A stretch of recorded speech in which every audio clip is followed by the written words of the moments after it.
Hey, peace, world.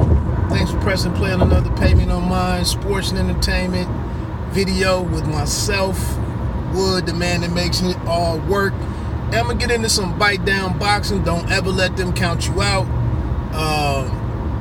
Kind of a follow-up, I guess, report from last night's Lopez-Nakatani card.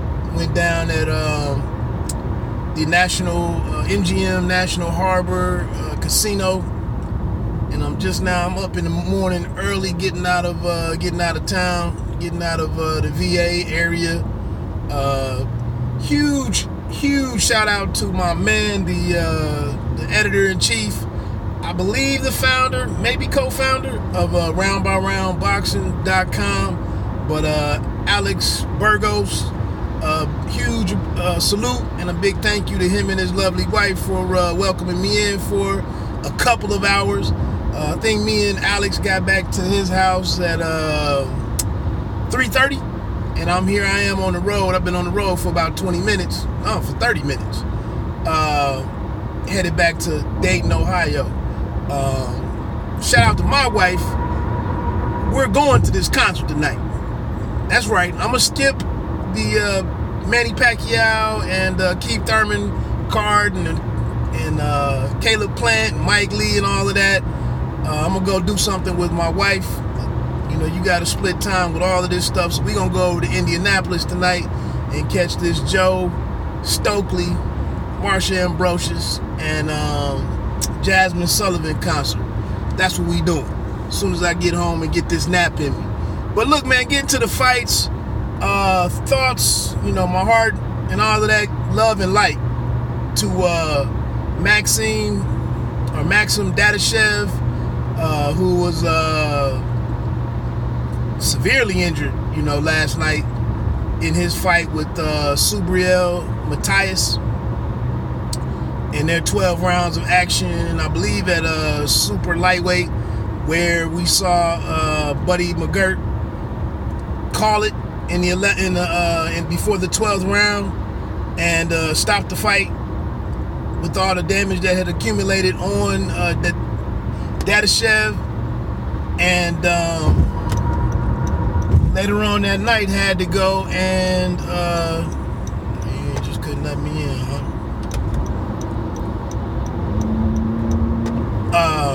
He couldn't just go. I mean, he left and had to have surgery. I believe lost consciousness in the ambulance, and you know, I haven't heard any updates as of this morning. So, but let's get to the card. Where do I want to start? So, you know, I mainly went in to check out the prospects. Tyler McCreary coming over the top rank from Rock Nation. Check out the live stream if you want to get more in depth with getting to know Tyler McCreary. He took on Jesse Crease Rosales. I believe he was from the Philippines. I have a video. I'll have an interview up, you know, maybe tomorrow, maybe Tuesday. But he went 8 rounds, I believe, with Rosales. You know, we talked about it, man. He never really got into a rhythm, really never got into a groove offensively, never really stuck with any one thing for an extended period of time, and was able to show, you know, some levels or some class, you know, for extended periods of time to not avoid one of the judges scoring the fight for Rosales. You know, didn't do as much as he wanted to do with his jab, which is normally a lot sharper. Started throwing some, you know, they banged here and there, but just in spots. I will say that I thought his defense was rather impressive. He was either making Rosales miss, or he was catching quite a few of Rosales' power shots on his gloves. And, you know, split decision. Wasn't exactly how he wanted it to be. You know, I asked him if he felt a lot of pressure. He's just coming back looking to just stay active. But, you know, Tank Davis came into the building to support him. Robert Easter Jr. was there to support him. And, he got the victory and moves on. And like I said, he was honest, in his performance and thought he could have done better. But at the end of the day, he thought he got the victory. Moving on to, you'll probably see the Cassius Chaney, Joe Cotto result where one knockdown where Cotto was in part his momentum and a shot from Chaney that wobbled him and staggered him, and then another one as he started coming forward and Chaney caught him with the shot, and Cotto's momentum carried him out of the ring, completely outside of the ring, down onto the floor. He beat the 20-second count rather easily, went back in the ring and tried to resume fighting, and Chaney landed some shots, and the referee stopped the fight. He was wobbled. I mean, he wobbled him a good 6 times, I think, in just that first round. So not a horrible stoppage. A lot of emotion in the celebration exhibited by Chaney. He said that fight had been building for like 3 years or something. So he does his thing and moves on. Looking at the Milwaukee killer, who was on the podcast or on the live stream a couple Saturdays ago, young Rolando Vargas out of Milwaukee, Wisconsin. He was in with Nathaniel Davis of the DMV area. Davis was the A side and the hometown guy, and 1-0 himself. I think 29 years old. Vargas is 19, and they got to banging. It was definitely one of the more entertaining fights of the night. You don't always, even though they're just 1-0, and I think Vargas was 2-0, you don't always see undefeated fighters paired with one another, that early. And I think Davis had a knockout in his first win. Vargas sitting on 2 knockouts himself. And, Davis's length, southpaw stance gave Vargas some troubles initially. And Davis came to fight. He threw some big shots, landed some big left hands, landed a huge left hand to the body, a lead left shot to the body, might have been a hook, to end the first round. And I thought, maybe Vargas has ran into somebody that is going to give him a real fight. Even though, he had some big moments in the first two, some big explosions, some heavy combinations. But I thought, I was a little on pause for a minute. And then they come out in the second round, and Vargas just steps it up and goes to banging away.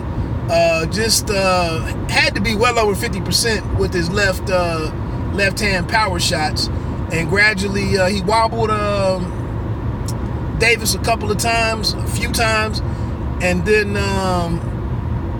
was there a knockdown? There might have been one knockdown, and then they get into it, and the referee steps in and just stopped it. So a good win for Vargas. Like he was adamant on the show that he really wants to be a part of Top Rank. That's who he wants to sign with. I'm sure that'll go a long way in, stating the case that he's a guy to definitely do more business with, whether it's just featuring him on some cards or, bringing him in as a part of the team. So we'll see how that plays out. So that's 3 fights. I'm trying to think who else was on there. Tyler Howard and a cat named Jamal Davis. I was a little surprised that Howard landed as many clean power shots as he did, and just outclassed Davis, and that Davis was there the entire fight. I don't think it was any knockdowns in that one, but power punches landed from both hands for Tyler. Controlled the action. Davis did fight back earlier, but once the punishment or the damage accumulated, he just had less and less. Increasingly, he had less and less steam on his punches to get Tyler's respect. But it was a pretty good fight. I think they went, I want to say they went 10 rounds. It was a unanimous decision. I don't think Jamal Davis won a round, but still kind of unknowns in a way with Tyler Howard at middleweight. And I don't know if there's an opportunity for him to go down or not. But he looked pretty pleased with this performance. You know, he stays undefeated. Definitely more in control of this one, and fought the entirety of the fight versus what we saw last time out with the Christian. I can't remember Christian's last name, but it was a fighter from out in on the West Coast. You know, they went. They had a, what was that? A split decision. Yeah, that was a split decision. You know, for Tyler, where at times it looked like he could have dropped that one. So he bounces back. So I'm over my 10 minutes. Like I said, the Dadashev and Matthias fight. Matthias just relentless. I mean, just constantly from the first bell, just pressuring, just peppering, just touching. Dadashev on the move, circling wide to his right, then moving into the middle round, sometimes circling to his left, looking for space, you know, looking to be able to work, you know, to get some, to not work when he didn't want to, and to buy some time and to regroup. And Matthias was just, like I said, just unrelenting. And we get into that 9th, 10th round. I mean, just really just stabbing away at Dadashev's body. And that's an interesting thing, man. You know, for Dadashev to stand in there, to quit running, and to stand in the pocket, you know, with a guy with that much volume, and you know, no knockdowns. Both guys landing some heavy shots at times, but nobody really backing down. You know, guys getting a little stunned at times. But for Dadashev just to run out of options and have to stand his ground, and to stand his ground. But going into that 9th or 10th round, or whatever it was in there, where Matthias really sat down and just repeatedly ripped to the body, just, you know, not getting anywhere with headshots, I guess, just really exclusively went to the body in a round or a half a round, and really just took the fight completely out of Dadashev before McGirt did the right thing. And that's an interesting thing too, because this isn't a situation where Dadashev stopped fighting. Like, he was constantly responding to you know, to the action. So it wasn't like he just completely faded and there was a time to make I mean, it was clear to make a decision that we better get him out of here. I mean, he's fighting, you know, back. So just one of those ugly, you know, real parts of boxing. You know, people get hurt. So hopefully today's updates on Dadashev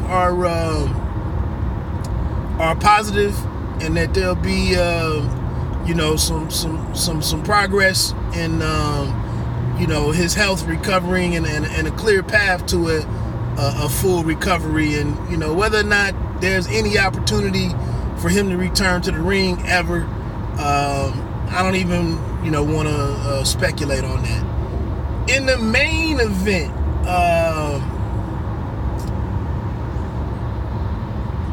Lopez and Masayoshi Nakatani.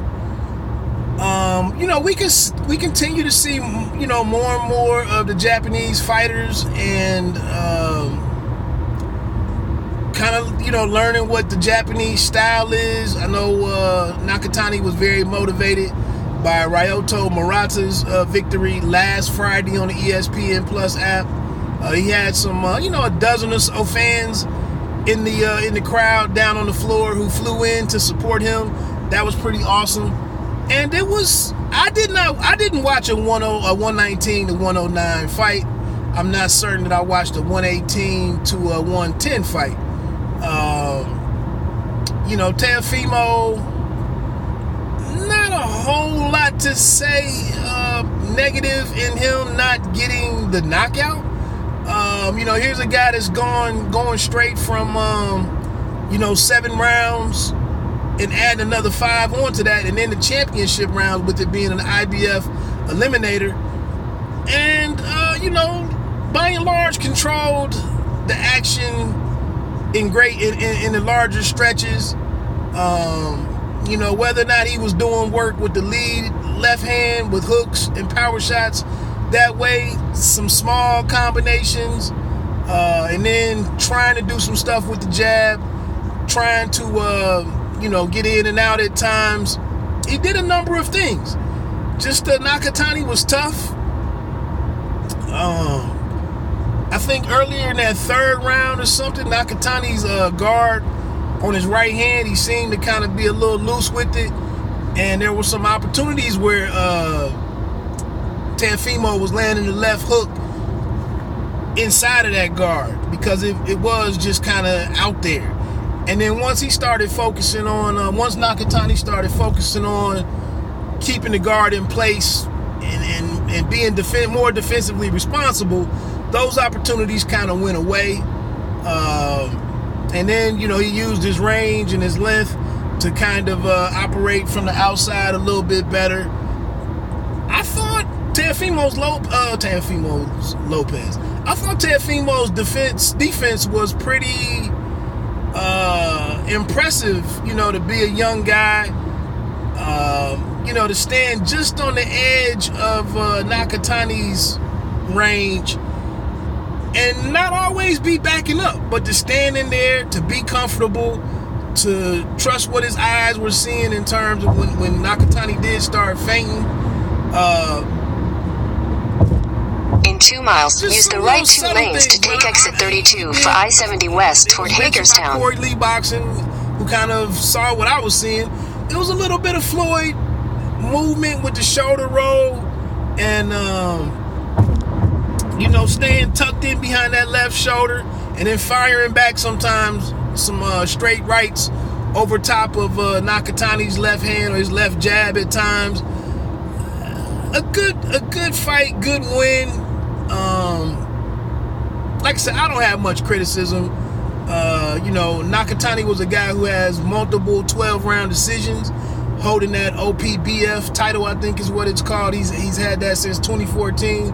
Nakatani came over and put on a show, put forth his best effort. Kind of didn't quite have the power to, change the fight dramatically at times, but he did step forward and land his share of shots.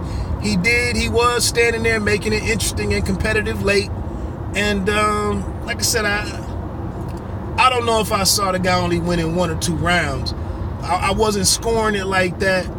But, to completely say that was BS. But again, I've been mentioning this, we just take it for granted, that all of these guys got to come fight in the States. And then you come over here, and even though maybe you lost, maybe they make it look worse than what it really was. The judge. In half a mile, use the right 2 lanes to take exit 32 for I-70 West toward Hagerstown. Make it look worse than it really was. But good action. Where am I at with my time? 18 minutes. Use the right 2 lanes to take exit 32, then keep left at the fork. Andre Ward, I'm not sure I got my own question in there, but I got that coming up.